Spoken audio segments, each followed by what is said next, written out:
Welcome to the Active Witness web app demo. Today we're going to be walking through the navigation and functionality of our cloud-based web app. While our app can be accessed from both mobile devices as well as desktop, in this session we're only going to be going through the web-based version of our application. You can access the web app from our homepage, activewitness.com, and by pressing the blue button at the top of the navigation bar that reads Access to Web App. Now that you've signed in, I'll walk you through the navigation bar at the top of the screen. By selecting the Active Witness logo, it'll bring you back to this page, which is the home screen. And to the right, you've got the option to enter the Facilities or the Users tabs. To enter the Facilities tab, you can also select Manage Spaces under Quick Actions. And to enter the Users tab, you can select Manage Users.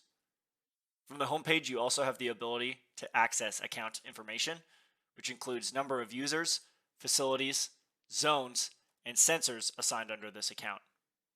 Additionally, from the home screen menu, you have the functionality of both the remote door unlock feature, which allows you to select any sensor or access point and remotely unlock that door directly from your computer, or gain access to the entry logs. Entry logs can either be searched or selected by user from the drop-down menu. Once the user is selected, you'll be able to find the time, facility, and description of the entry request.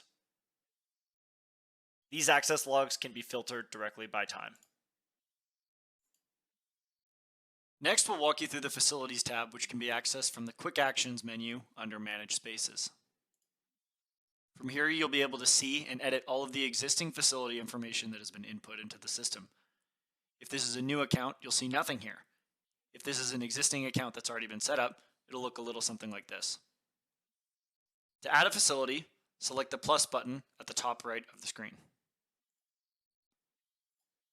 Then add your facility name and description and hit save.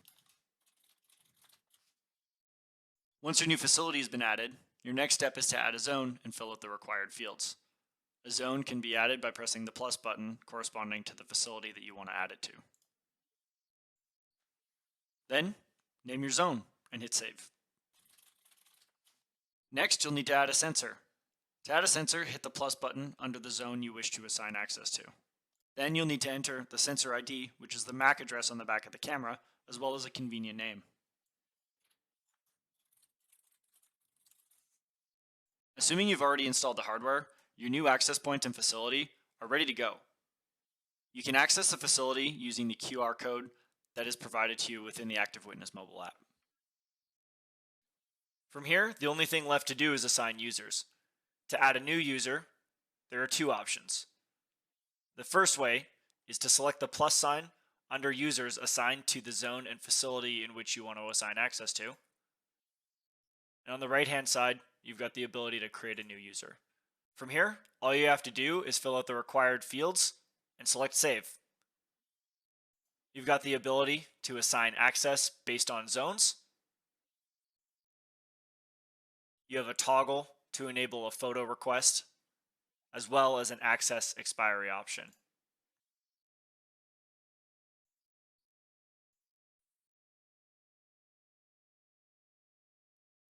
From this page, you can also add existing users who have already been added to the system to selected zones.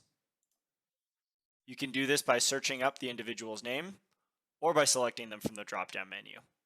Once the individual has been selected, select Attach Users, and that user now has access to the selected zone.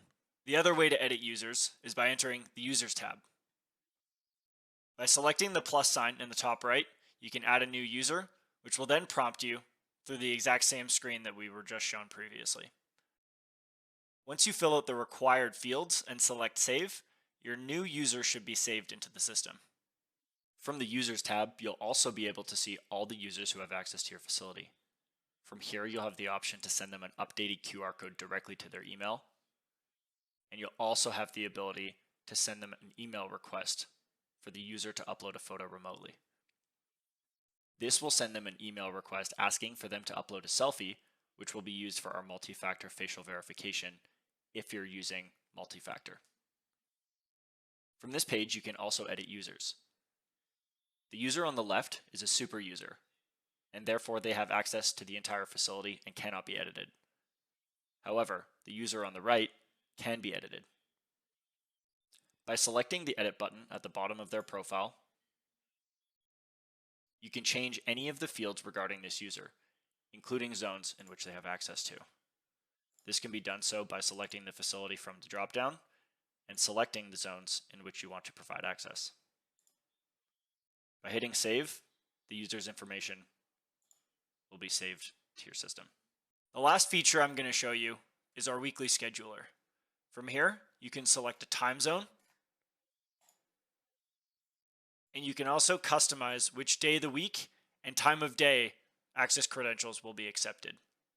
Once you've selected the days in which your business operates, hit Submit Hours to save. It should be noted that the weekly scheduler does not apply to the super user. The super user has access to the facility at all times. By providing a weekly schedule, users who are not the super user will be denied access outside of working hours. Congratulations, now you know how to use the Active Witness web app. If you have any additional questions, contact us directly or visit activewitness.com for more resources.